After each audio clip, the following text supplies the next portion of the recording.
Andrea Tejero del Centro por la Justicia, Democracia e Igualdad del CEJUDI-AC. Y bueno, yo les voy a estar acompañando el día de hoy como moderadora de este conversatorio virtual titulado Mujeres, Justicia Social y Dinero. Les agradecemos muchísimo por todo el interés que mostraron en este espacio y también por acompañarnos en este espacio virtual. Hoy que vamos a estar platicando de este tema tan interesante que nos atraviesa profundamente, no solamente desde lo personal y en nuestra vida cotidiana, pero sino también en todas las estructuras sociales, económicas y políticas, por lo que nos emociona muchísimo encontrarnos con ustedes, dialogar, platicar y que podamos construir colectivamente este espacio. Antes de comenzar, y como ustedes ya habrán escuchado por ahí, ya habrán visto la notificación, vamos a estar grabando esta sesión, nada más tenerla en nuestra memoria para difusión y sistematización del espacio. Si alguien tiene como alguna inquietud respecto a la grabación, nos pueden comentar también por el chat para poder tomarlo en cuenta.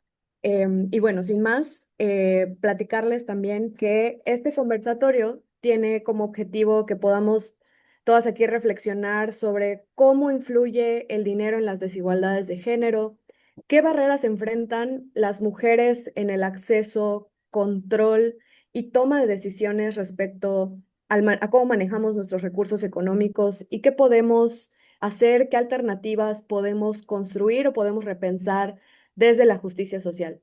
Esperamos que este espacio pues podamos construirlo, como les decía, entre todas y que sea un espacio seguro, participativo y respetuoso. Entonces, les pedimos que por favor a lo largo del espacio pues puedan mantener apagados sus micrófonos y vamos a tener un momento también para hacer algunas preguntas a nuestros ponentes el día de hoy. Entonces ya saben que al final levantando la manita vamos a tener espacio también de participar.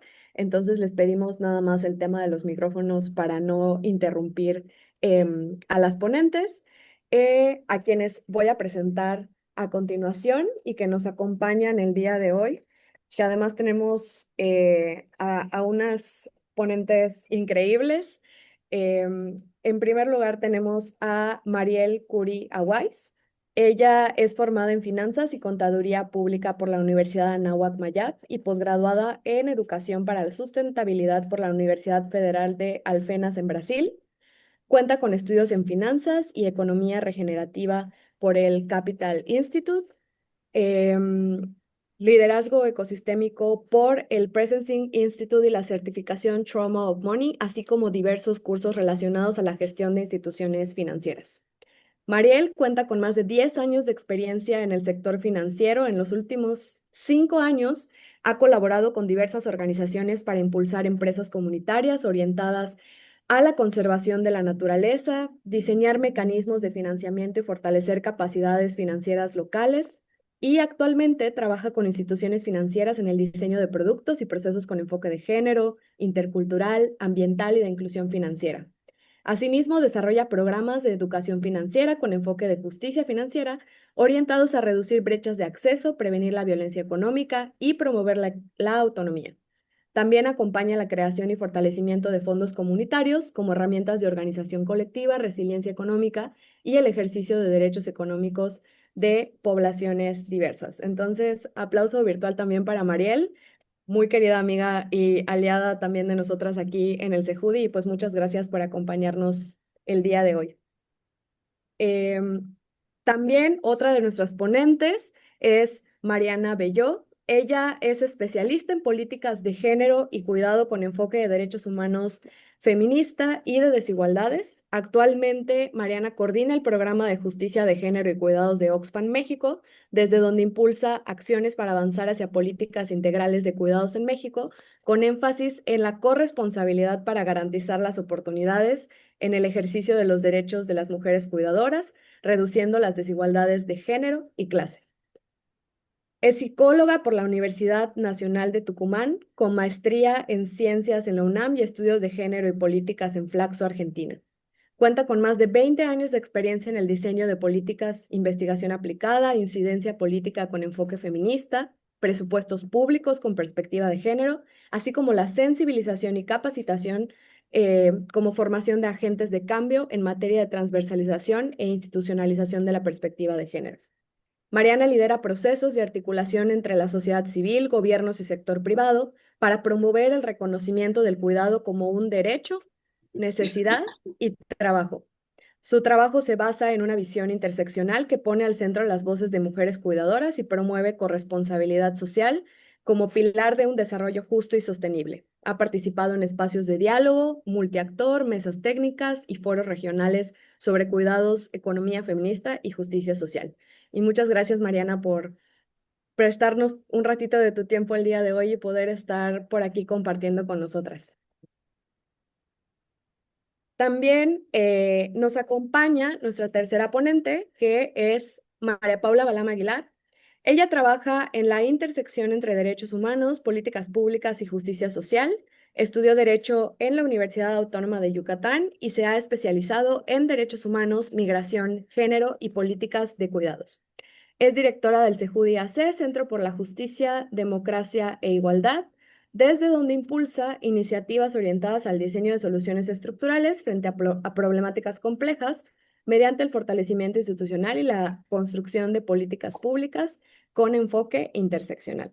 Ha sido consultora para la Organización Internacional del Trabajo OIT, la Organización Internacional para las Migraciones OIM y organizaciones de la sociedad civil como The Hunger Project México, desarrollando marcos normativos, diagnósticos legislativos y protocolos interinstitucionales en materia de movilidad humana, trabajo infantil, trata de personas, cuidados y violencia de género.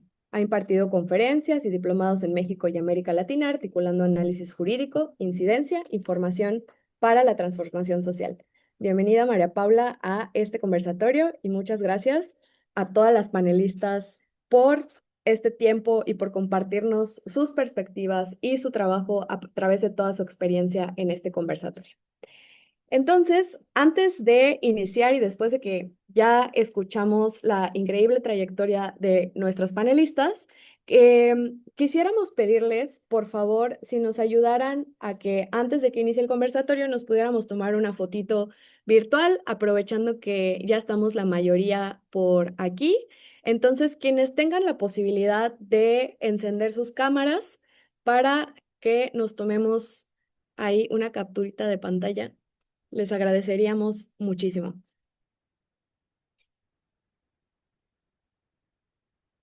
Súper, por ahí Aranza nos va a estar ayudando. Entonces, em, a ver, ahí ya veo algunas camaritas encendidas. Entonces, si les parece, vamos a tomar una captura. Sonrían. A ver, vamos. Ya ven que somos varias aquí en el Zoom. Ahí está. Perfecto. Muchísimas gracias.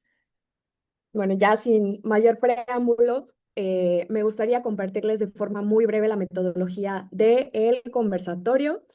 Este espacio lo tenemos pensado en 3 rondas, considerando a nuestras 3 panelistas. En cada una de estas rondas vamos a plantear la misma pregunta para todas ellas y cada una va a contar con hasta 5 minutos para compartir las reflexiones en cada ronda. Nada más aviso para las panelistas, les voy a estar ahí con mensajitos privados avisándoles del tiempo que les queda, cuando les queden 3 y 1 minuto, nada más para que estemos pendientes. Y pues al finalizar estas 3 rondas, daremos paso a un espacio de preguntas y respuestas para que todas ustedes puedan participar y donde las panelistas con toda esa experiencia nos estarán ayudando a dialogar a partir de sus perspectivas, por lo que vamos a estar retomando también algunas de las preguntas que ya nos compartían ustedes también por el Google Forms, donde nos registramos. Pero también les invitamos a poner sus preguntas por el chat o a levantar la manita en caso de que quieran participar y preguntar directamente. Entonces, vamos a dar inicio primero con Mariel eh, y luego con Mariana y posteriormente con María Paula. Entonces, esta primera ronda de preguntas es: ¿cómo impacta el dinero en la reproducción de las desigualdades? Desde tu experiencia, Mariel, y desde el espacio que tú habitas, si nos pudieras contar un poquito al respecto. Muchas gracias, Andrea, y muchas gracias a todas por estar aquí. Digo, antes que nada, yo sé que estaban transcurriendo mis 5 minutos, pero me honra muchísimo estar aquí con María Paula y con Mariana. Y bueno, desde mi trinchera en el sector financiero, la desigualdad, o sea, el dinero y la desigualdad están íntimamente correlacionados, porque al final de cuentas el dinero da acceso, el dinero da poder. Y en temas del sector financiero se habla mucho de inclusión financiera, pero la inclusión financiera no puede ser si no hablamos también de liberación financiera. Entonces, todo el tiempo estamos depositando la responsabilidad de nuestra gestión financiera individual, ¿no? Si tú no le echas ganas, si tú pues no trabajas lo suficiente para generar lo suficiente, pues es porque es tu responsabilidad, porque tú no estás haciendo una correcta gestión, porque tú no estás invirtiendo, porque tú no pagas tus tarjetas. Y al final de cuentas, obviamos todas las estructuras que hacen del sistema financiero un sistema desigual, empezando porque las instituciones financieras, con el dinero de todas y todos, toman decisiones sin tomarnos en cuenta. O sea, nosotras lo más que podemos hacer es elegir en qué institución vamos a depositar nuestros recursos y qué producto de esa institución. Pero al final de cuentas no tenemos mayor influencia en qué se hace con esos recursos. O sea, esto viene desde las leyes. Un mecanismo de política monetaria que se llama el coeficiente de encaje bancario, que determina cuánto del dinero que nosotras depositamos en los bancos se puede otorgar en préstamos. Y en Estados Unidos es nada. En México lo subieron porque antes era el 10%, ahorita es el 17%, es decir, el 17% no se puede dar prestado. Todo lo demás sí. Entonces, eso hace que se vaya creando dinero a través del crédito porque de un peso que una deposite, de 100 pesos que una deposite, 17 pesos son los que el banco reserva. Los 83 pesos se pueden otorgar en préstamo y luego alguien los deposita en otro banco y de esos 83 pesos, el 83% también se puede volver a otorgar en préstamo. Entonces ya tienes más de 200 pesos que se hicieron de 100.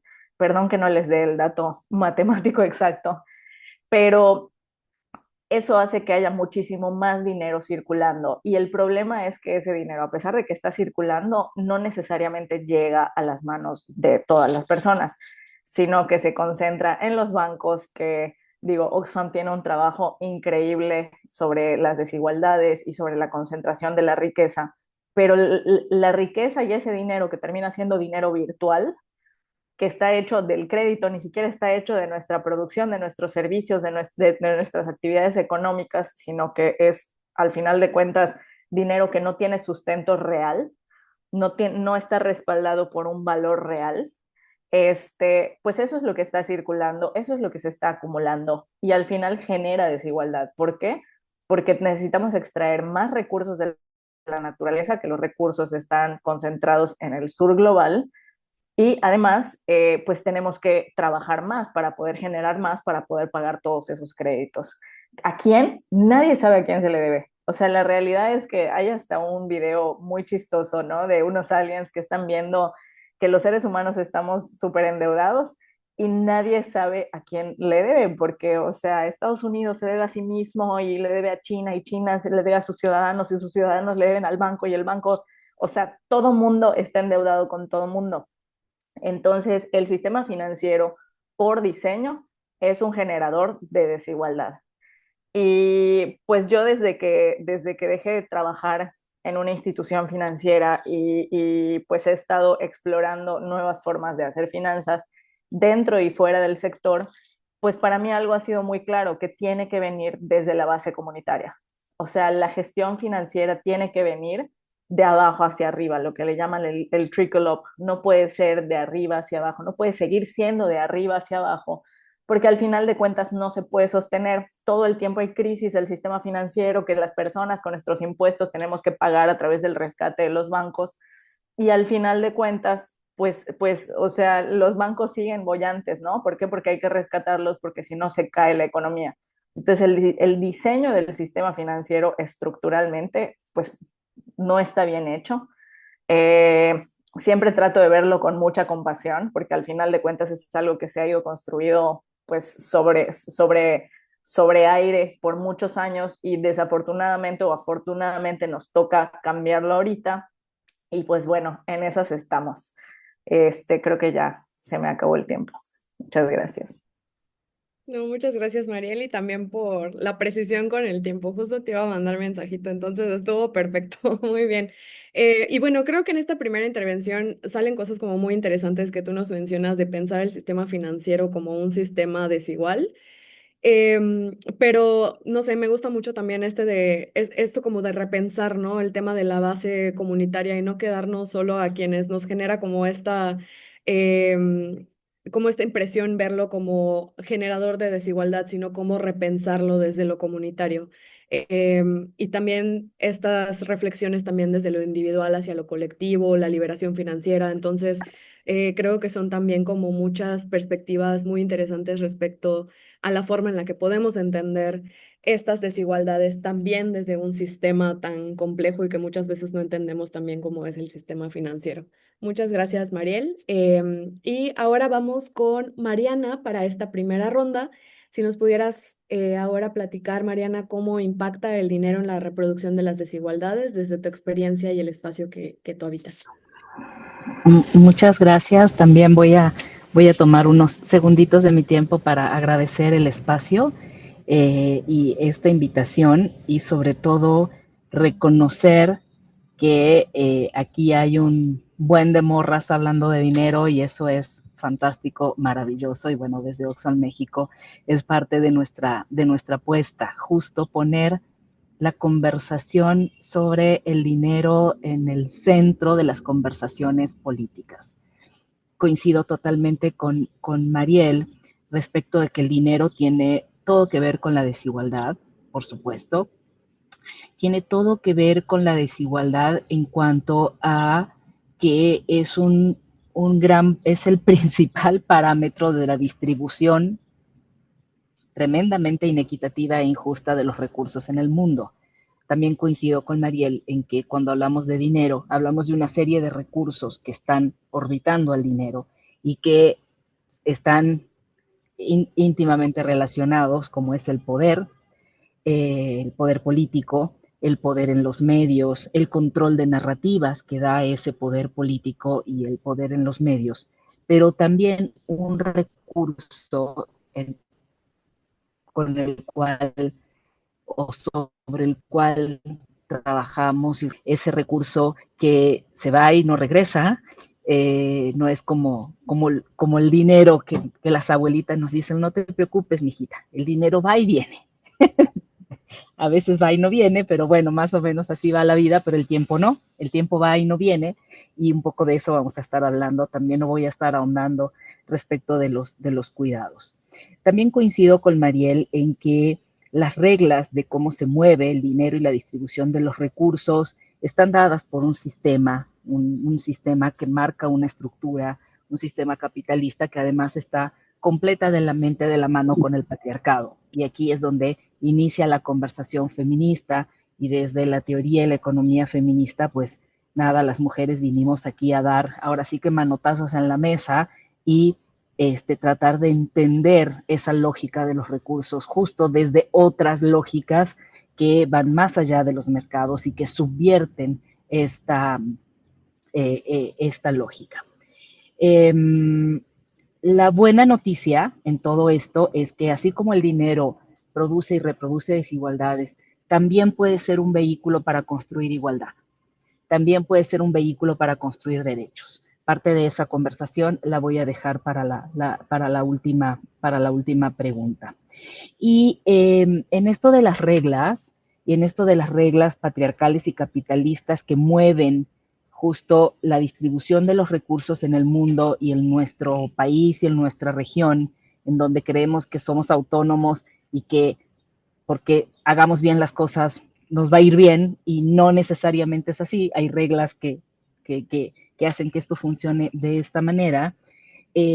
Poner al centro lo que la teoría feminista y la economía feminista han colocado justamente en el debate y es que en el centro de estas desigualdades está la división sexual del trabajo. Ese núcleo, esa ancla, esa piedra angular que justamente lleva o establece mandatos de género que nos han metido por siglo a las mujeres en nuestras casas y en el entorno de lo privado, que nos han sacado de la vida pública, justo en donde se habla del dinero y cómo se distribuye el poder, y ahí no hemos estado. Y ahí no hemos estado históricamente, ahora pues cada vez más, pero lo dejo aquí en este momento, porque si no miramos ese núcleo estructural de la desigualdad de género, que también es desigualdad de clase, no vamos a poder como desentrañar las reglas estructurales para que realmente la conversación cambie de sentido y pueda ser verdaderamente transformadora. Gracias. Muchas gracias, Mariana, por estos aportes en esta primera ronda. Rescato también aquí algunas anotaciones muy importantes respecto a pensarnos incluso dentro de los propios sistemas. Creo que para muchas de las que estamos aquí, que también comparto la emoción de ver a tantas mujeres interesadas en el tema y decir hay que hablar de dinero y hay que reunirnos entre nosotras a hablar de nuestras finanzas y de cómo nos está afectando todo, pero también reconocernos dentro de los sistemas, ¿no? Y que ahí tiene mucha cabida la teoría feminista y ahí tiene mucha cabida todas estas luchas y como bien está en el nombre del conversatorio, la justicia social, pensada desde lo sistémico. Entonces, muchas gracias por esta primera ronda y para finalizar, vamos con María Paula para que nos comparta cómo impacta el dinero en la reproducción de desigualdades desde tu experiencia y el espacio que habitas, María Paula. Adelante. Muchísimas gracias, Andrea. Y pues también no pierdo la oportunidad de agradecerles a todas, a Mariana por compartir este espacio, a Mariel también por sumarse a esta confabulación de este espacio que además a nosotras nos emociona mucho porque como bien decía Mariana, también me emociona mucho ver mujeres, muchas mujeres interesadas en hablar de dinero y porque es una conversación que hemos tenido mucho con Mariel, ¿no? O sea, el simple hecho de que como mujeres ya estemos poniéndonos a hablar sobre dinero ya es revolucionario, ¿no? Porque se esperaría que como mujeres no habláramos de eso porque es grosero, porque no es políticamente correcto, porque no es de buena educación, porque no es el lugar que en teoría nos corresponde, ¿no? Y a veces hasta una relación con el dinero como de antagonismo, ¿no? De ese dinero del cual tengo que preocuparme y ver, pero al mismo tiempo no puedo mostrarme muy interesada porque entonces soy avariciosa, soy codiciosa, soy una mala mujer, ¿no? Entonces me emociona mucho que empecemos hablar cada vez más de dinero entre mujeres y pues justo, ¿no? ¿Por qué hablar de dinero y desigualdad, ¿no? Quiero empezar justamente hablando de que cuando hablamos de desigualdad, cuando también además hablamos de pobreza, hay una interacción diferente a cuando hablamos de otras formas de violencia, ¿no? A mí siempre se me hace muy interesante cómo la Corte Interamericana, cuando saca la sentencia de Hacienda Brasil Verde contra Brasil, hace un análisis de la pobreza y de la desigualdad donde dice, esta categoría protegida por la Convención, en este caso la situación de pobreza, es la única categoría protegida por la Convención que se hereda, ¿no? Es la única forma estructural de violencia que vamos a entender dentro de la convención y dentro de nuestros derechos, que no solamente atraviesa nuestros cuerpos y atraviesa la experiencia que tenemos de vida cuando hablamos de nuestros derechos humanos, sino que además es una condición que es hereditaria. ¿Por qué? Porque la desigualdad perpetúa justamente esa condición. Y ahí es donde luego ponemos un ejemplo que a mí me gusta mucho decir, el ejemplo del papel de baño, ¿no? ¿Cuánto nos cuesta un insumo que es de la vida diaria dependiendo de si, por ejemplo, puedo ir a una tienda mayorista donde me van a vender un paquete de papel de baño de más de 40 rollos, donde el precio unitario va a ser mucho menor, así, por ejemplo, vivo al día y tengo que comprar mi papel de baño en una tienda cercana a mi casa porque me puedo comprar un papel de baño al día con lo que pude adquirir ese día, ¿no? Entonces, ese es el ejemplo del papel de baño, es un gran ejemplo para ver cómo la distribución de los recursos es más barato habitar el mundo cuando tengo recursos disponibles para poder hacer una inversión, para poder pagar un paquetote de papel de baño, que cuando vivo al día y entonces no puedo hacer ese desembolse mayor, pero necesito comprar cosas y entonces esas cosas son más caras para mí, ¿no? Entonces ahí hay un ejemplo de, por ejemplo, cómo la desigualdad, cómo la pobreza son no solamente cíclicas, sino además es sumamente difícil romper ese ciclo, que ahí es donde la Corte nos habla también no solamente de la herencia, sino también nos habla de la reproducción del sistema y el Estado con esta obligación de crear condiciones para ir reduciendo esa brecha, y que aquí es donde justo me parece muy importante esto que decían también, pues tanto Mariel como Mariana, ¿no? Cómo repensamos esta propia relación que tenemos, no solamente con el dinero como un medio, sino de cómo incluso el propio sistema ha ido reorganizando y ha ido poniendo las reglas sobre la forma en la que adquirimos y en la forma en la que habitamos ese mundo, ¿no? Recientemente también hemos hablado mucho de el tema de los topes de ciertos precios, por ejemplo, aquí en Yucatán con el tema de la vivienda.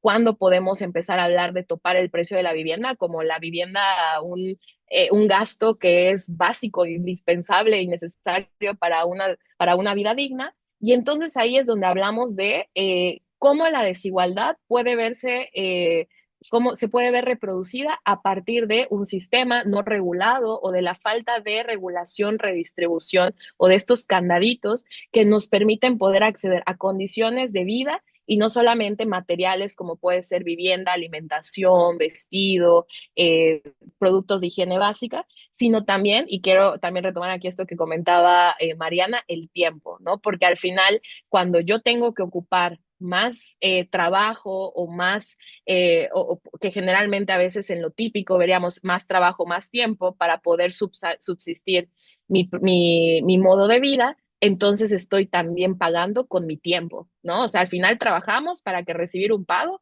pero ese trabajo es tiempo, nos están pagando por un tiempo, un conocimiento y demás. Y ese tiempo también tendríamos derecho a poder tener tiempo para ser felices, para disfrutar, para el goce, para el descanso, para nuestro tiempo propio. Y ahí es donde también hablamos de la pobreza de tiempo, no solamente cómo no tenemos tiempo para el descanso, sino cómo no tenemos tiempo para vivir, para poder disfrutar el mundo, la vida y las etapas que tenemos, ¿no? Entonces, le corto por aquí por lo del tiempo y creo que ahí tenemos un gran reto para seguir hablando.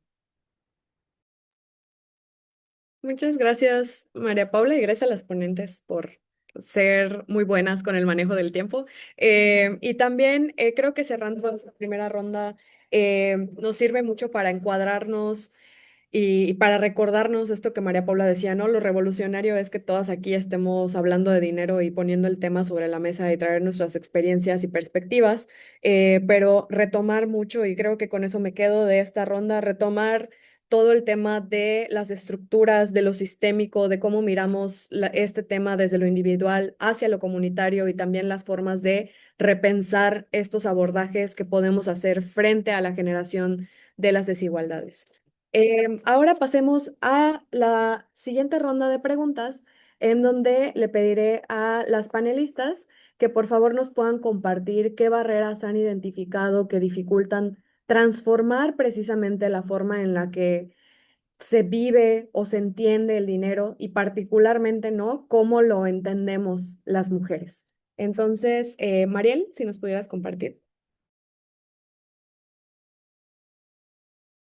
Gracias. Pues la primera barrera que yo he identificado es la ideológica, o sea, la idiosincrasia, los modelos mentales sobre los cuales se construyen nuestras relaciones con el dinero y a través del dinero, son, al final de cuentas, el punto de acupuntura. O sea, Otto Scharmer trabaja mucho con el modelo iceberg. Entonces, siempre la base de todos los eventos, todos los patrones que son visibles, es el modelo mental. Y hay un diagrama que hizo una médica, Rupa Maria se llama, en el cual describe pues el origen de todos los sistemas de opresión.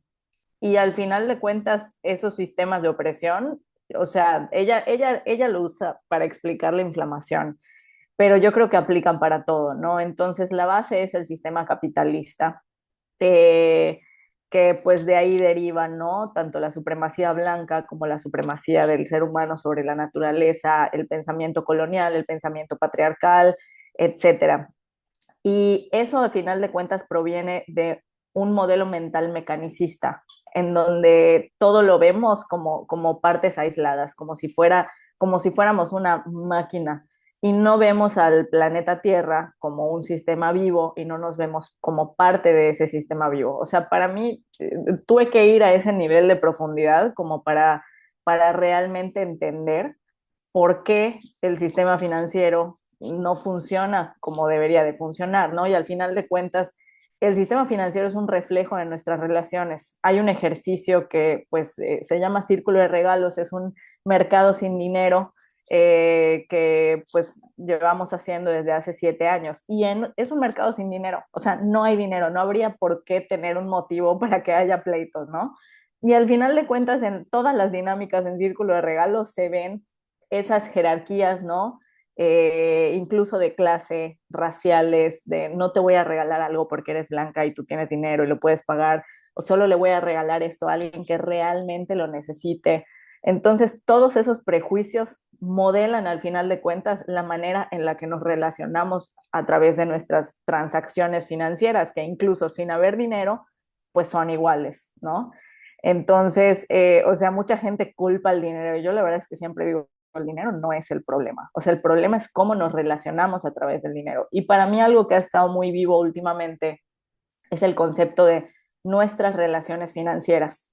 Todo el tiempo estamos ejerciendo relaciones financieras, que sí, obviamente las vemos en lo macro, en el cómo está construido el sistema financiero, en cómo está construido incluso nuestros sistemas para satisfacer o garantizar esos derechos y necesidades básicas, como la salud, como la vivienda, como los cuidados, como la alimentación, pero también se reflejan en lo que vamos haciendo en nuestro cotidiano. O sea, como que lo que más nos brinca por todo lo que se ha hecho en temas de género es la violencia patrimonial que se ejerce en pareja.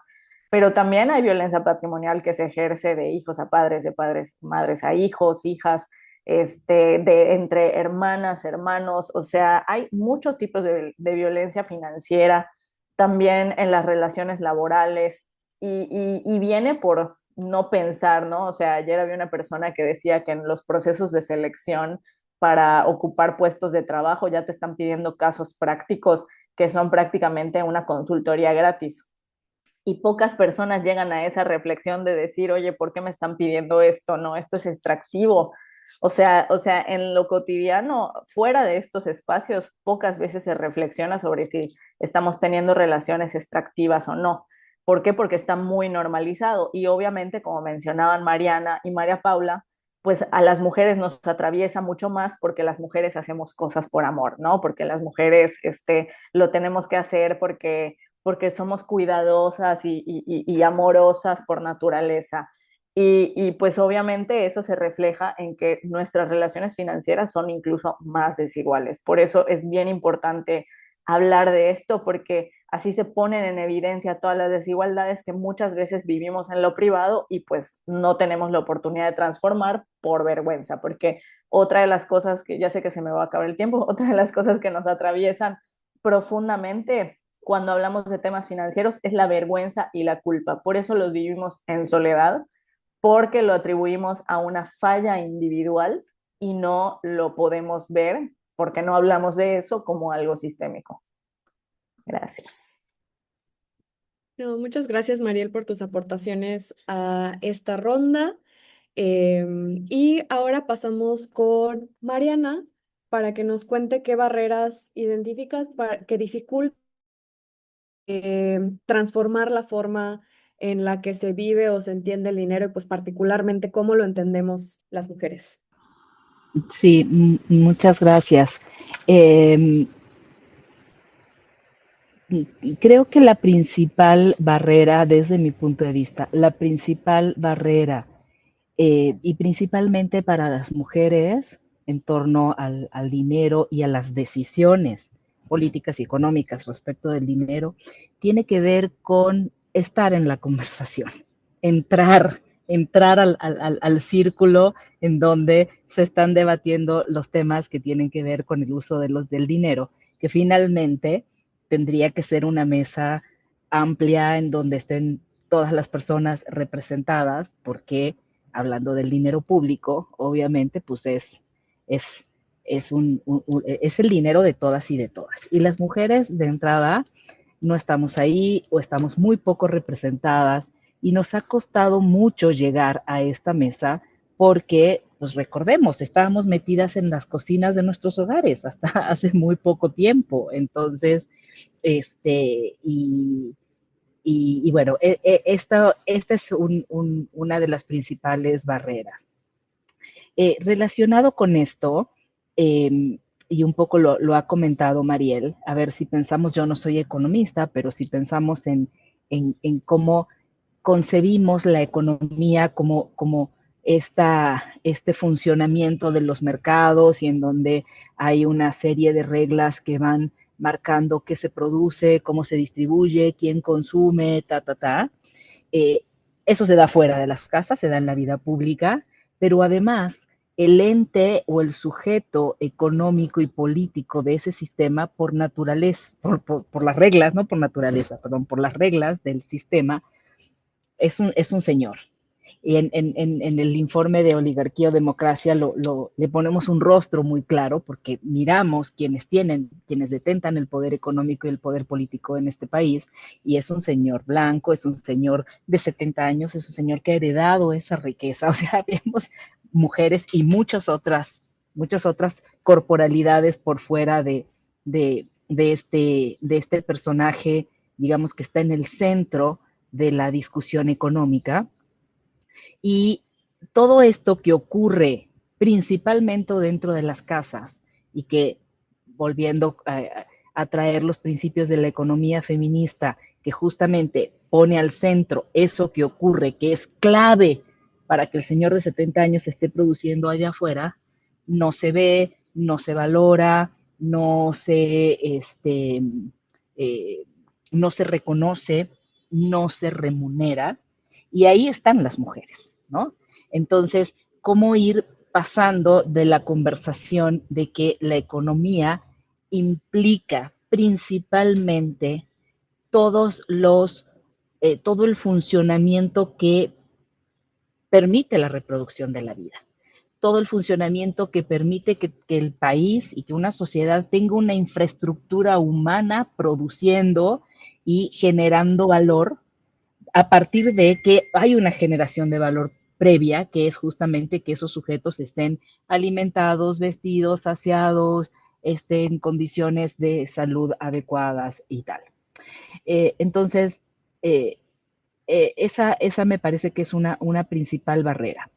Y la siguiente barrera es que cuando ya estamos en la mesa de discusiones, le sacamos el tema del dinero, le sacamos a entender justamente cómo funciona el sistema económico, cómo funcionan las finanzas públicas de un país, cómo funciona el recurso público, que es ese que nos debería dar bienestar e igualdad en lugar de desigualdad.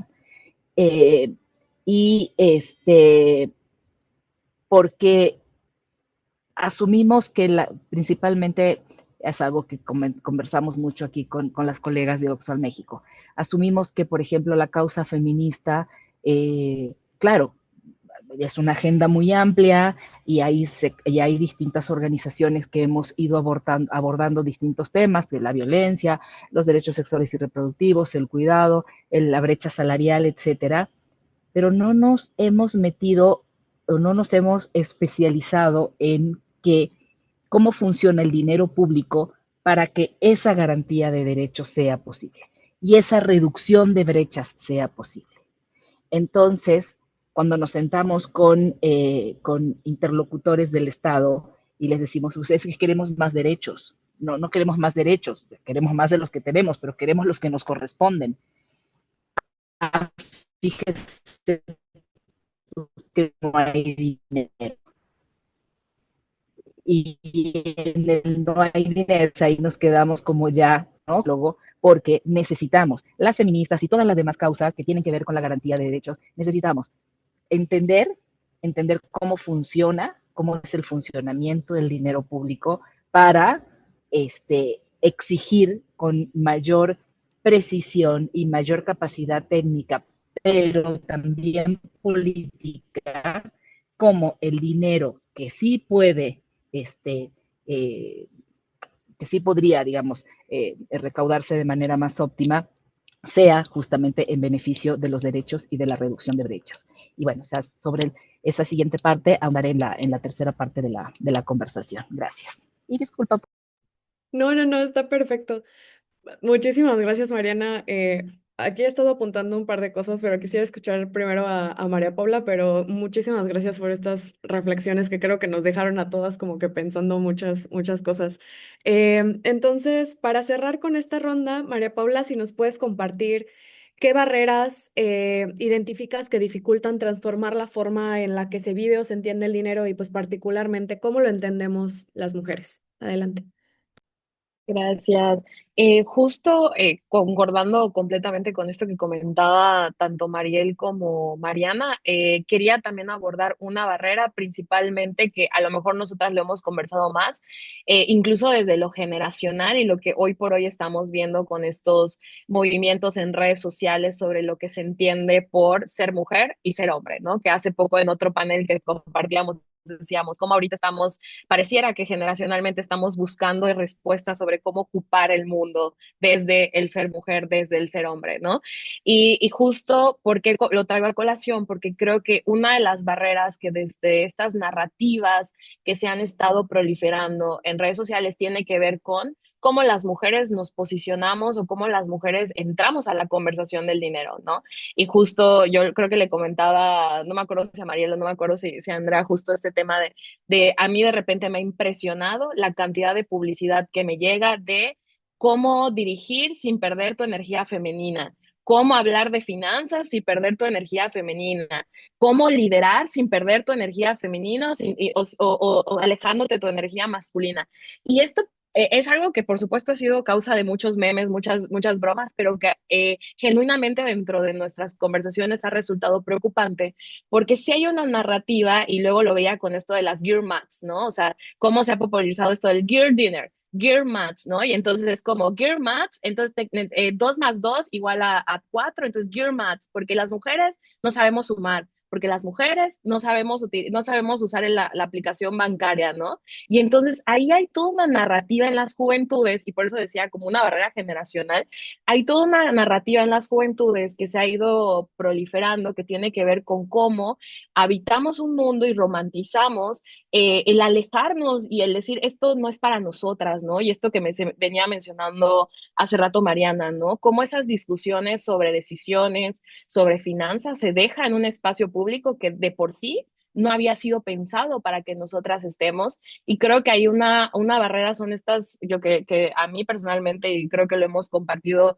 en estas conversaciones entre las compañeras de Sejudi, nos preocupan, porque vemos cómo hay generacionalmente toda una serie de narrativas en la cual nos alejamos de estas conversaciones, pareciera hasta como por voluntad propia, ¿no? Como porque es que eso no es de chava, es que esto no es de girl, ¿no? Y entonces, cómo estas narrativas antiderechos ocupan un lugar muy importante dentro de el espacio digital, que además hoy por hoy es indiscutible la relevancia que para muchas generaciones tiene el TikTok y las narrativas y la vida que vemos ahí desde lo aspiracional. Entonces creo que ahí generacionalmente se vienen barreras y estamos viendo barreras interesantes, por no ponerle también como otra palabra, pero que tiene que ver con este tema de la nueva forma en la que estamos construyendo lo que es ser mujer y cómo estamos haciendo estos neonombres de los estereotipos de género, pero ahorita son energía femenina, y ahorita son las girl dinners, y ahorita son las girl mats, ¿no? Y todo esto, ¿no? Entonces, creo que ahí hay un reto generacional, porque además obviamente esto tiene que ver con el futuro y con el presente, pero también creo que otro reto, y también para no meterme tanto con eso en el tiempo, justo esto que comentaba Mariana, ¿no? Como si tenemos todo ese primer reto de cómo nos enseñan o cómo estamos aprendiendo a ser mujer, ser hombre, también cómo nos involucramos en nuestra participación ciudadana y en la toma de decisiones públicas, como puede ser justo ese tema de los presupuestos, ¿no?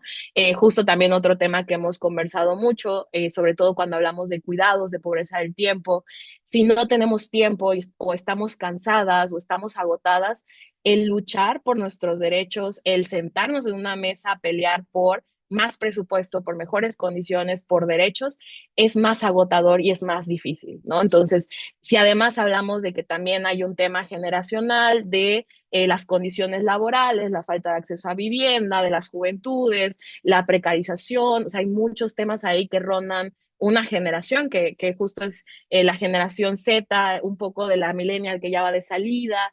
Entonces ahí es donde también hay una conversación sobre cómo garantizamos o cómo creamos un entorno habilitado para la participación ciudadana efectiva de las mujeres, porque además históricamente también a las mujeres se nos ha limitado en nuestra participación política y ciudadana.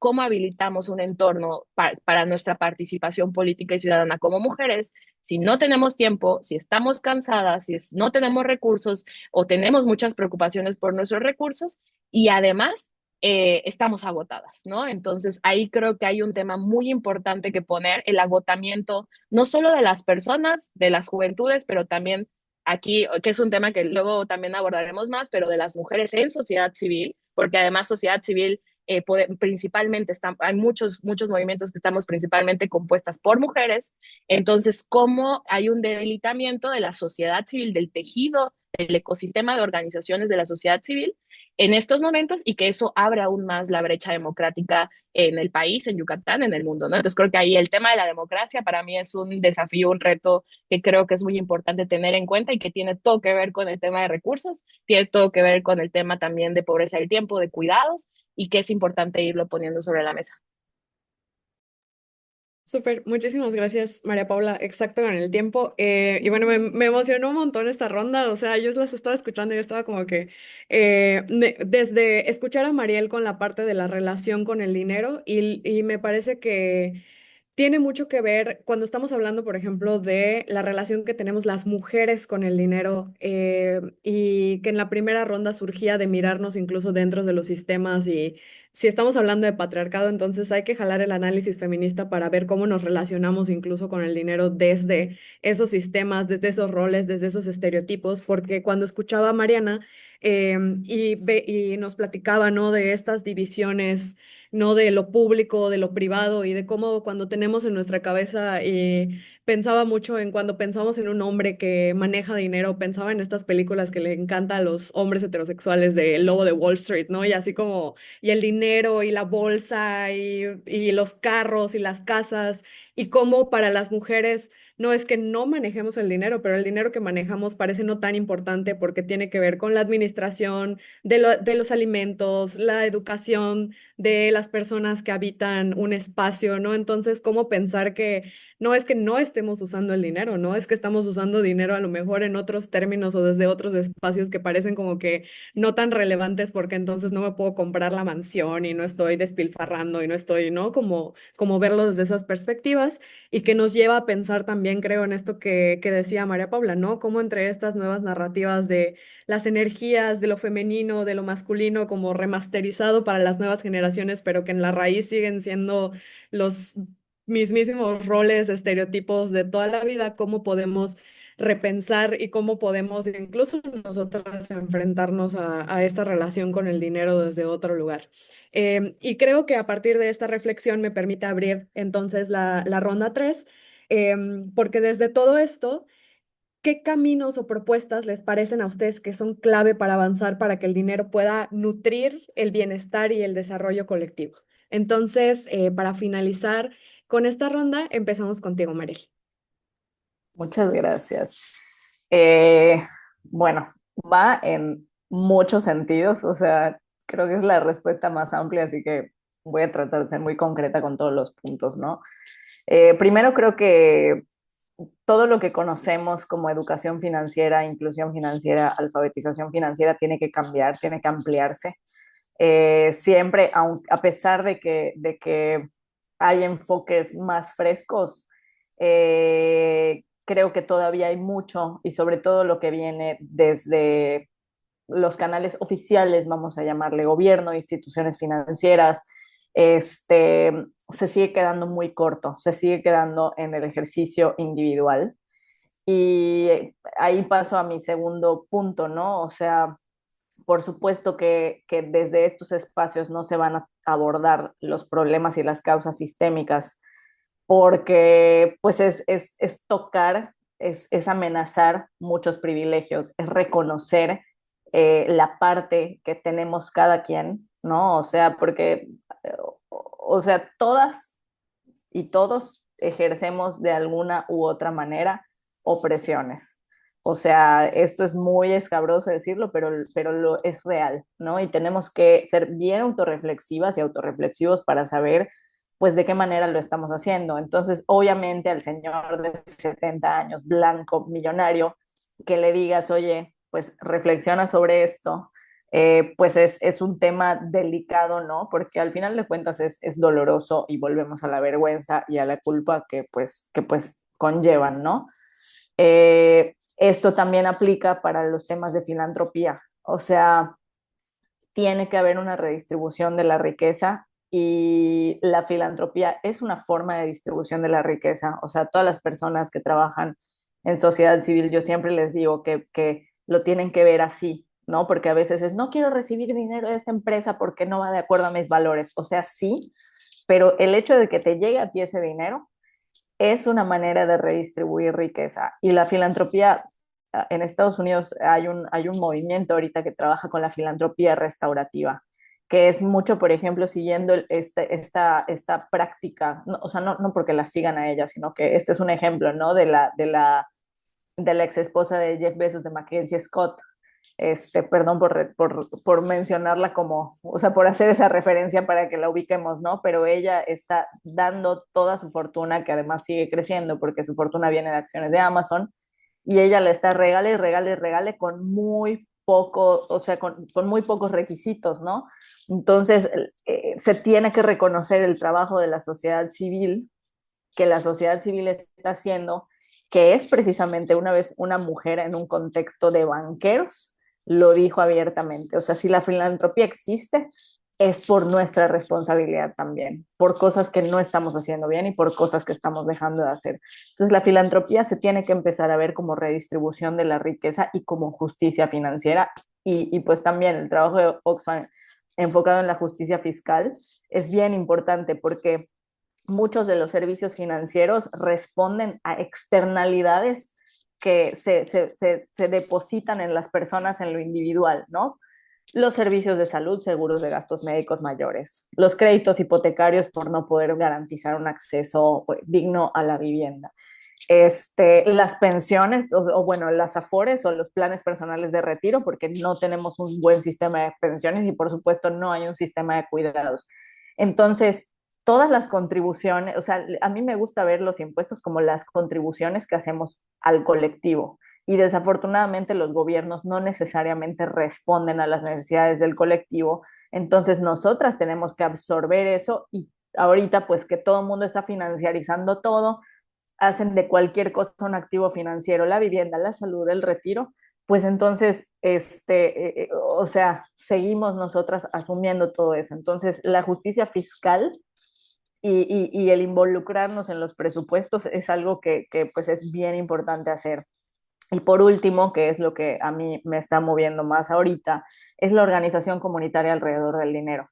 O sea, organizarnos alrededor del dinero, empezar a hablar, ¿no? O sea, como que hablar en primera instancia es el primer paso. Entonces, este ejercicio ya es un paso. Segundo, el INAH se está promoviendo ahorita fondos comunitarios. Hay maneras de organizar dinero sin obligaciones fiscales y sin necesidad de constituir una razón social que nos permiten pues, gestionar recursos de manera colectiva entre grupos de personas físicas. Esto poca gente lo sabe, pero cuando empezamos a gestionar nuestros recursos en colectivo, pues pueden emerger muchísimas posibilidades. No sé cómo voy de tiempo. O si fui muy concreta, ya está, perfecto. Entonces, por mi parte, creo que eso sería lo más relevante ahorita de cuáles son los caminos, pero sobre todo, o sea, lo que sí quiero, con lo que quiero cerrar es que no es algo que tenemos que hacer, es algo que ya estamos haciendo y es súper importante pues seguirnos sumando y seguir participando en esto. Muchas gracias. No, muchísimas gracias, Mariel, por este aporte en la última ronda. Y ahora pasamos con Mariana para que nos platique qué ¿qué caminos o propuestas te parecen clave para avanzar para que el dinero nutra el bienestar y el desarrollo colectivo? Adelante, Mariana. Muchas gracias. Antes de arrancarme, voy a poner aquí también mi cronómetro que me sirve. Eh, Antes de arrancarme con la respuesta, voy a poner aquí en el chat la liga a un cuadernillo que desarrollaron las colegas de Justicia Fiscal aquí en Oxfam, México, junto con colegas de Intersecta el año pasado, en el marco de la Conferencia Regional sobre la Mujer. Justamente es un cuadernillo en donde me he basado mucho para preparar aquí mis intervenciones y que trata de poner en un lenguaje muy claro, muy ameno, muy ágil, justo cómo entendemos cómo entendemos el dinero público y cómo poder tener algunas bases conceptuales y políticas básicas para entrar en esas conversaciones en las que tenemos que entrar. Entonces, dicho esto, desde Oxfam, México, nuestra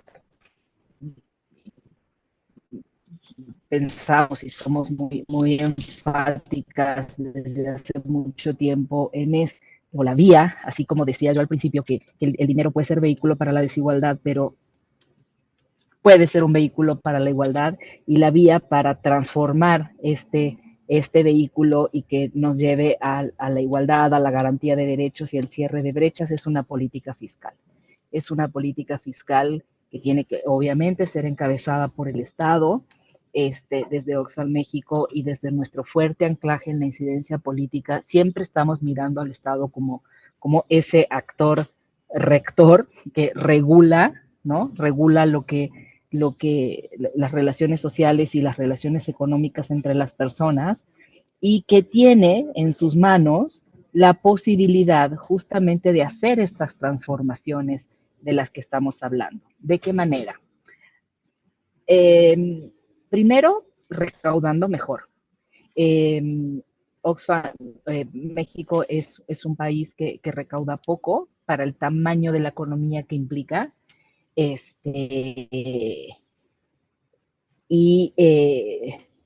Una de las vías es que tiene que ver las formas y mejorar sus capacidades institucionales y administrativas para recaudar mejor. Pero no solo se trata de recaudar mejor, sino también se trata de recaudar de una manera más justa.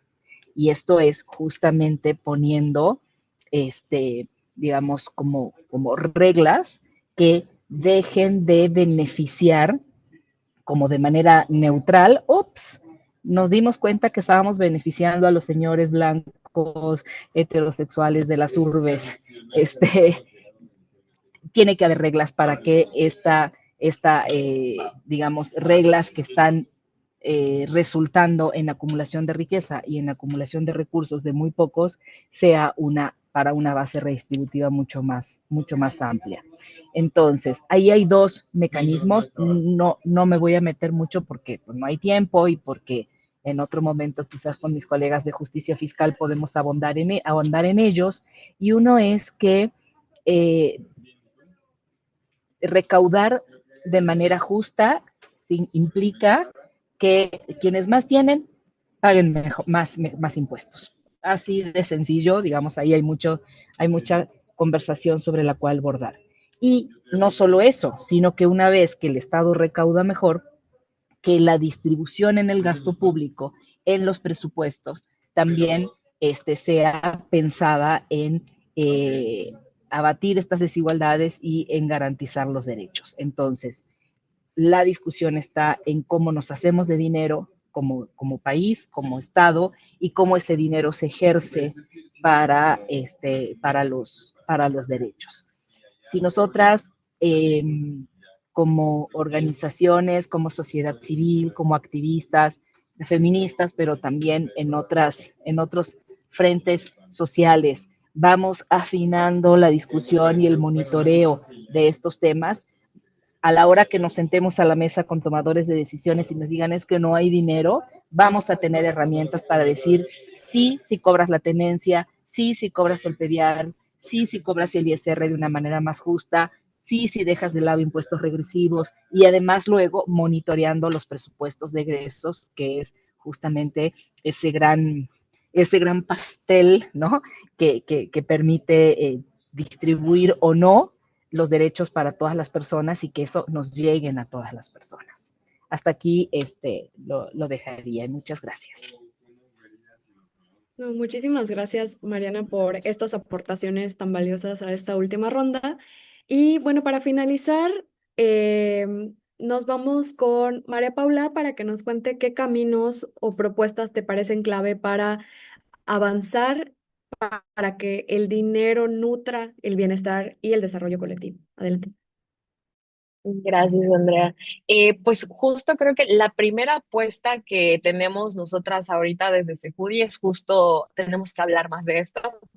Por eso también la idea de que cada vez más podamos conversar, podamos abrir la conversación sobre tenemos que perder el miedo a hablar de dinero y empezar a hablar sobre entre nosotras y digo nosotras entre mujeres, entre organizaciones, entre sistemas, necesitamos empezar a hablar cada vez más sobre el dinero y cómo ese dinero no solamente llega, sino también se va, cuáles son los mecanismos. Creo que un gran ejemplo y también centrándolo en que una de los, como que todas estas conversaciones han surgido en dos trincheras. Por un lado, nosotras como organización, en nuestro propio proceso de fortalecimiento institucional, revisar desde dónde nos relacionamos con el dinero y encontrar ahí el tema de la carencia, las preocupaciones y además como organizaciones locales, organizaciones de base, los retos son incluso a veces más complicados y ahorita el año pasado con todo el tema de la financiación, pero también al mismo tiempo ver esa conversación espejada en un ecosistema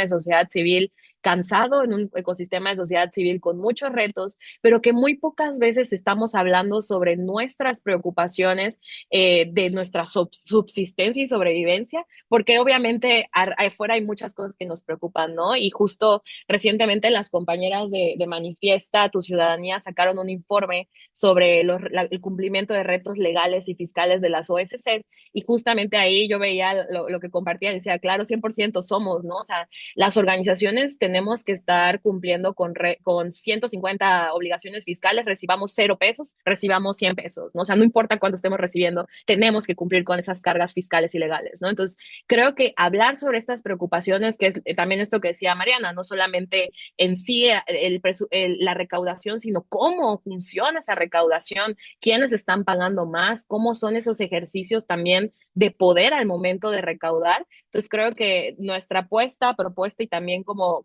punto de lanza es cómo fortalecemos la sociedad civil, la democracia, a través de empezar a hablar cada vez más de dinero, reconfigurar la relación que tiene la sociedad civil incluso con la filantropía, que luego era una de las cosas con las que llegamos con Mariel, de que necesitamos hablar de esto porque no sabemos dónde depositarlo, porque nos dimos cuenta de la relación que estábamos tejiendo con la filantropía desde un lugar súper vulnerable, desde la precariedad, desde el cansancio, desde la desesperanza, cuando esto que decía, ¿no? Como vemos la filantropía también como una redistribución de la riqueza y también como nuestro trabajo con un valor que nos saque también de esa idea de que sociedad civil igual a precarización, sociedad civil igual a soportar, sociedad civil igual a pobreza para las personas que estamos dentro de la sociedad civil y porque pareciera que incluso si de por sí está peor que hables de dinero, ¿no? O sea, si tú estás trabajando en causas sociales, como que es aún más feo que tú estés hablando sobre dinero, ¿no? Entonces, ir desmontando esos mitos, esos miedos alrededor del dinero, hablar cada vez más de esto entre las organizaciones, en la sociedad civil y no solamente sobre el movimiento y las preocupaciones del dinero en el mundo, sino también en nosotras, ¿no? Como elementos dentro de un ecosistema que sostiene la democracia en México y en el mundo, ¿no? Entonces creo que ahí hay una gran apuesta y que esto también va ligado con el tema, por supuesto, ¿no? De la distribución del presupuesto público, del presupuesto para el ejercicio de derechos.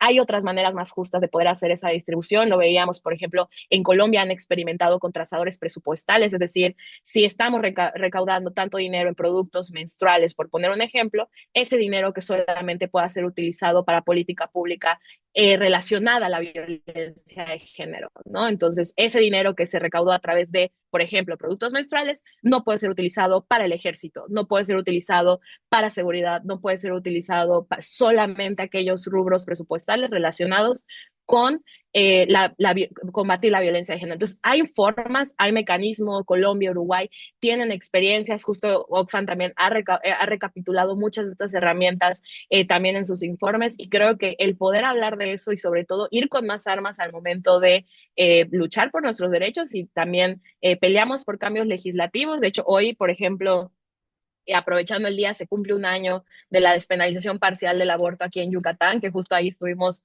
pues nosotras también en todo ese proceso, y como reflexiones en retrospectiva y también en ese momento era decir, la parte legislativa es importante, pero necesitamos también hablar del presupuesto en temas de salud, necesitamos también hablar de esas condiciones, y hay muchas herramientas. Entonces creo que me quedo con estas dos: cómo fortalecemos la democracia y la sociedad civil desde hablar más de dinero, y tenemos que hablar de dinero en muchos niveles, y el tema de la parte presupuestaria y cómo empezamos a implementar otras estrategias para una mejor distribución del presupuesto público, ¿no? Y herramientas dirigidas a reducir justamente esas brechas. Y ya me voy con el tiempo. No, perfecto. Muchísimas gracias, María Paula, y también por dejarnos ahí también la invitación, ¿no? De que, y la provocación de que hay que seguir hablando de estos temas. Y pues muchas gracias a las ponentes. Por ahí también pueden ir checando en el chat esto que nos compartía Mariana del cuadernillo, y también seguir reflexionando sobre estos temas respecto a la redistribución, nuestra relación con el dinero, con la filantropía y todas estas cuestiones desde lo sistémico hasta lo individual, hasta lo comunitario, ¿no? Entonces, ahora, gracias por todas estas aportaciones desde estas rondas de preguntas. Tenemos un par de minutos para si alguien de las participantes quisiera hacer alguna pregunta, pueden escribir en el chat o pueden levantar la manita. Si quieren hacerle como alguna pregunta, puede ser como en general o particularmente dirigida a alguna de las ponentes.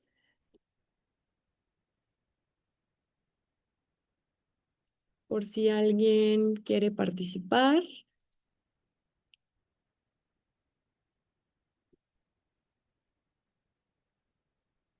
Aprovechen aquí que están nuestras panelistas con toda su experiencia, y si no, no veo ninguna manita levantada ni algún comentario. A ver, por ahí, Mariana, sí, adelante. A ver, en lo que se animan las colegas a abrir su micrófono. ¿Cómo dejar de sufrir por dinero? Esa respuesta, creo que no la tenemos. Pero quería reaccionar a algo que comentaban tanto María Paula como Mariel, y que también hace parte de una conversación muy habitual que tenemos en Oxfam México, respecto de qué está pasando con el financiamiento a esta sociedad civil y el tema de la filantropía en México. En México y en la región y en el mundo, porque vaya, somos finalmente, creo que todas aquí trabajamos como en esquemas de sociedad civil, y es parte de nuestro día a día. Ahora sí que corretear la chuleta y ver que tengamos recursos para hacer lo que hacemos, justamente para que nuestro trabajo no sea concebido como el activismo del corazón y desde los pulmones, que sí lo hacemos desde el corazón, y eso es parte muy bonita de ser activista y trabajar en sociedad civil, y es que nos ponemos la camiseta y el corazón y la piel en todo lo que hacemos, pero todo lo que hacemos es trabajo, y el trabajo tiene que ser remunerado y tiene que ser realizado en condiciones decentes. Pero bueno, en el marco de eso, algo que hablamos y un poco trayendo a colación el contexto mundial y el contexto regional, con este avance tan espantoso de la ultraderecha, de los movimientos reaccionarios, y es que no solo estamos ante un contexto de disminución de los flujos y de las fuentes de financiamiento, sino que son financiamientos que no solo dejan de darse movimientos reaccionarios y de ultraderecha, los recursos se van a estar yendo para allá, y un poco por esto que comentaba, creo que Mariel sobre la esposa de Besos, que yo no conozco mucho al respecto, pero seguramente el financiamiento que ella da desde su espacio de fundación o de no sé qué sea, eh, tiene un objetivo, o sea, no es políticamente neutro, nada es políticamente neutro, ¿no? Pero tiene un objetivo y seguramente es un objetivo o persigue el objetivo de alimentar estos, eh, estos posicionamientos el posicionamiento de la ultraderecha en el mundo. Entonces, pues nada, me salía un poco hace ratito la reflexión y bueno, aprovecho en lo que otras colegas también se animan a tomar el micrófono, o veo que aquí Raquel también puso una reflexión en el chat. Gracias. Sí, no, muchas gracias, Mariana, por esta aportación. Y justo ya tenemos un par de preguntas en el chat. Nos preguntan cómo dejar de sufrir por dinero, pero también cómo podríamos mejorar nuestra relación con el dinero. Y ahí Raquel nos pregunta si tienen alguna recomendación de algún recurso, un podcast, un video, un libro para ahondar más sobre el tema, ya que, por ejemplo, Mariana nos compartía el cuadernillo y Mariel estaba hablando de Rupa y Otto. Muchísimas gracias a ambas, pero por si nos pudieran dar un poquito más. Entonces, si les parece, podríamos ir a lo mejor con estas preguntas del chat y en un momento ya te cedemos la palabra para que Ana, que tiene la... Ya respondí una de las preguntas en el chat y bueno, creo que la otra, pues no sé si sea para mí, pero la puedo responder yo. ¿Cómo mejorar nuestra relación con el dinero?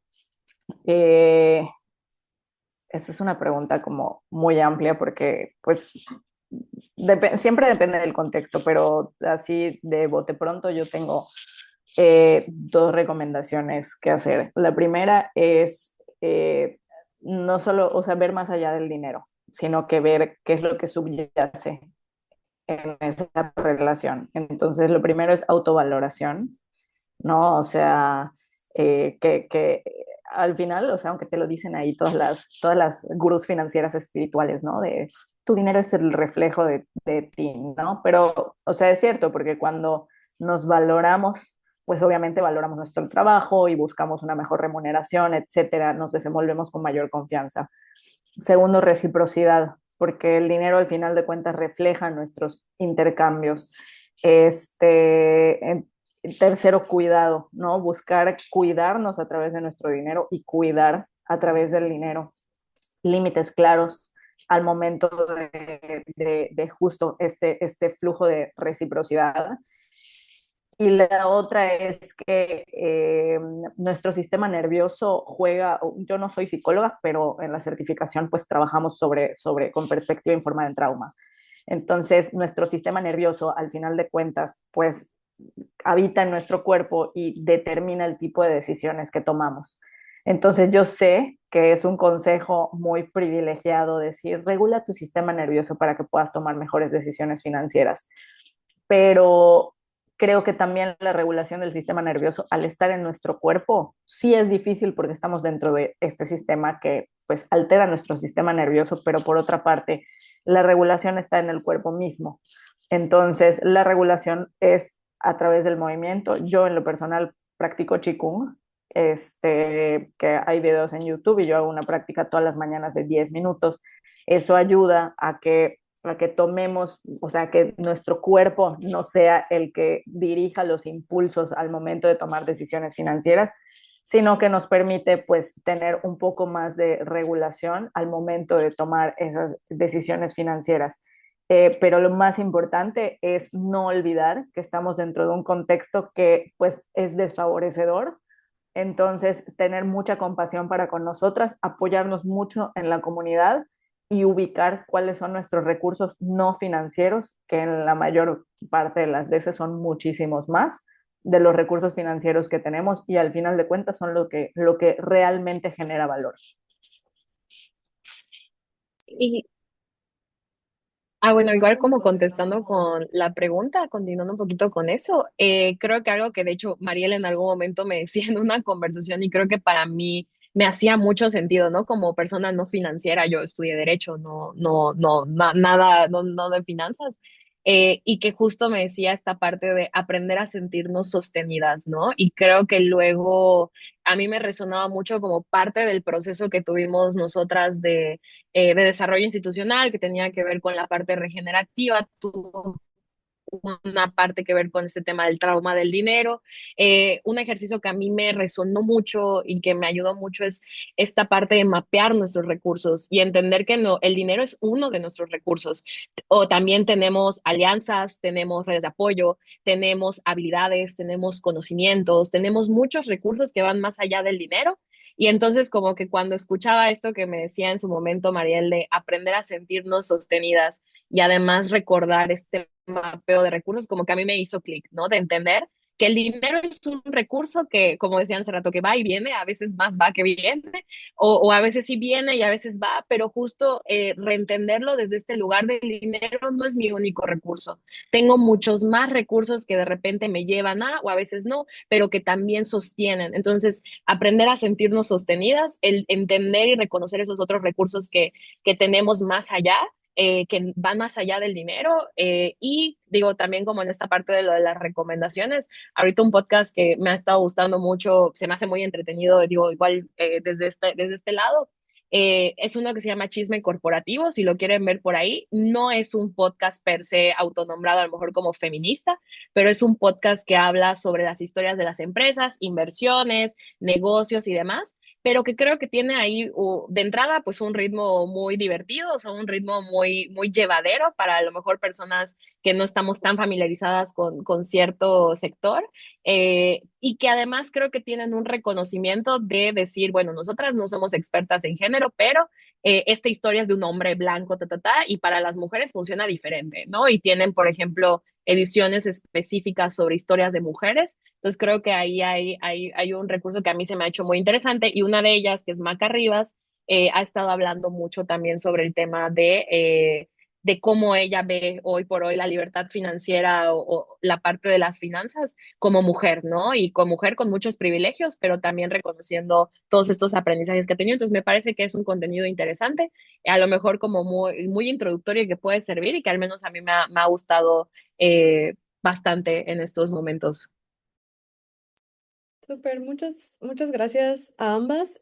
Mariana, no sé si quisieras aportar algo a estas dos preguntas. Ok, perfecto. De todas formas, igual vemos que por ahí en el chat también les han estado compartiendo las ponentes y también algunas compañeras sobre algunos recursos que tal vez les podrían interesar por si quieren ir a checarlos. Y ahora, Ana, adelante. Hola, hola, yo soy Gaby, perdonen la voz aguardientosa. Tal vez por pues el sector al que me dedico, ¿no? Que es contratación, reclutamiento, tengo esto como muy fresco y me gustaría saber si ustedes pueden solucionar esa duda, ¿no? A diferencia de otros países en México, hoy la seguridad social, digamos que es un privilegio que está arraigado al empleo formal, ¿no? Entonces no tiene mucho de seguridad social realmente, ¿no? Porque no tenemos acceso a ella. Tomando en cuenta que más del 50%, yo creo, no tengo la estadística, pero de las mujeres trabajan en la informalidad, en sus hogares, en ventas, en distintas cosas, y que otro porcentaje, como yo o como muchas otras de las que estamos acá, trabajamos en servicios profesionales, ¿no? Que tampoco tenemos acceso a este tipo de seguridad. Lo que me gustaría saber es, digo, no conozco las vías en las que se llegó a formalizar esta seguridad social en países tal vez de primer mundo, ¿no? Para todos. Pero ¿existe hoy algún esfuerzo en México para lograrlo? ¿Hay una línea que ya está siendo trazada como para seguirla de cerca o ver cómo podemos aportar al respecto?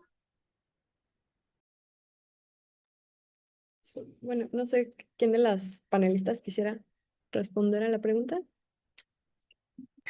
Este, no soy experta en el tema y hasta donde sé, no, Gaby. pero lo que sí está, de hecho, implementándose en México e implementándose como un piloto es dotar de esquemas de seguridad social a las personas trabajadoras de plataformas.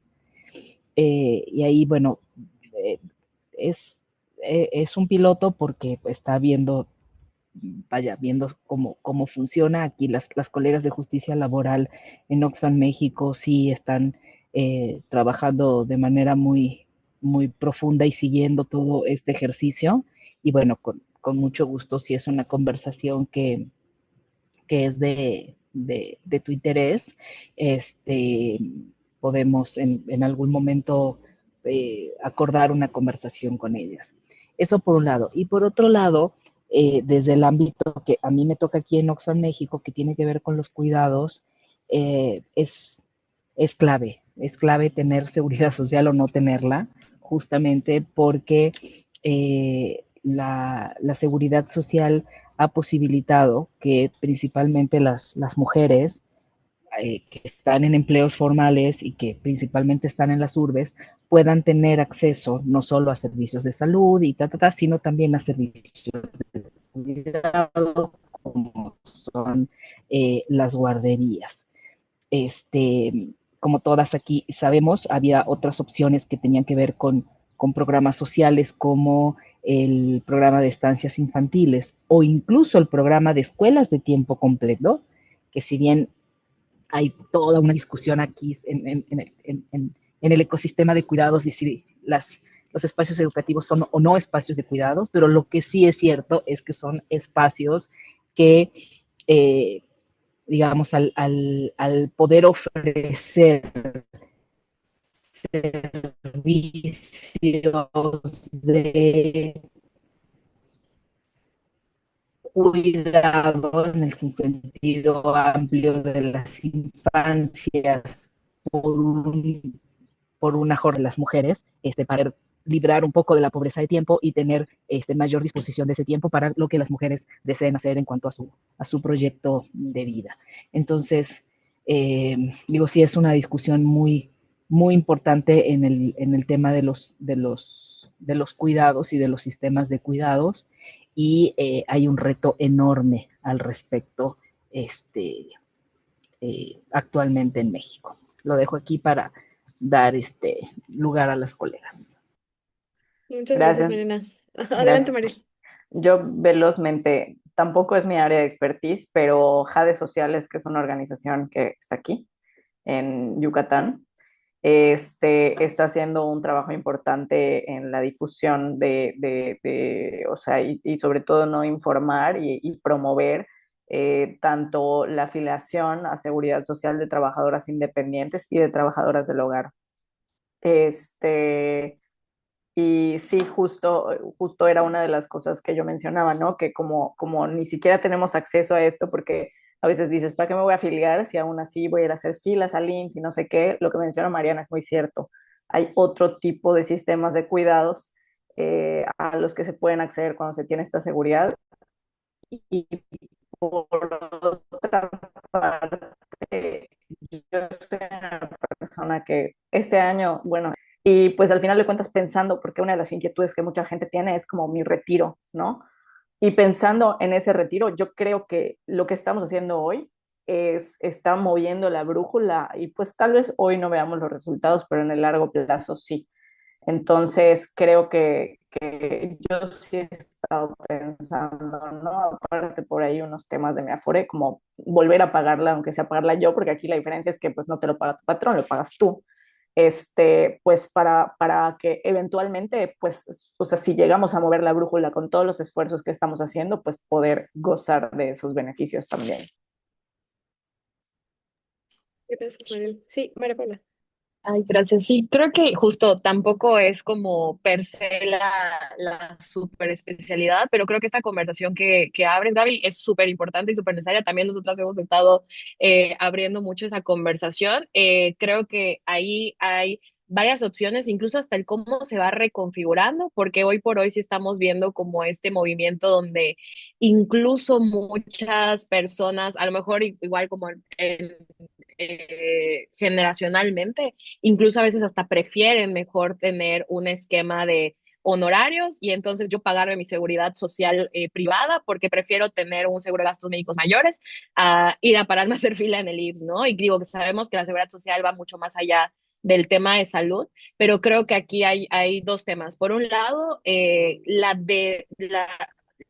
desestructuración o el desmantelamiento de los servicios públicos como algo que tiene un efecto en la privatización de la seguridad social, que tiene que ver con seguro de gastos médicos mayores, con seguros de gastos médicos menores, que tiene que ver con Afore, tiene que ver con muchas cosas, y también la regulación de estos productos, que tampoco yo soy experta, pero sí, por ejemplo, el tema de que este año los seguros de gastos médicos mayores aumentaron en más del 40%, o sea, del año pasado a este año, y es una locura, o sea, el incremento en los seguros de gastos médicos mayores de un año a otro es una locura. Entonces, ahí es como dos temas que respuestas hoy por hoy desafortunadamente tampoco nosotras tenemos, pero que creo que ahí tenemos que ir trabajando y que creo que es una conversación que a nosotras nos interesa. De hecho, justo nosotras ahorita en Sejudi estamos en un programa de aceleración de mujeres en temas de cuidados y justo nuestra mentora está en temas de fintech, de finanzas, de productos financieros para mujeres. Entonces, un tema que nosotras también ya le pusimos ahí como de, nos encantaría encontrar una respuesta conjunta a esto,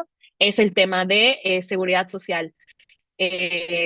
Incluso considerando otros productos que no son los del Estado, pensando en la calidad, ¿no? Que también yo ahí es donde entra mucho el tema de mi corazón derechohabanero, de decir, pues es que esto lo tendría que estar haciendo el Estado.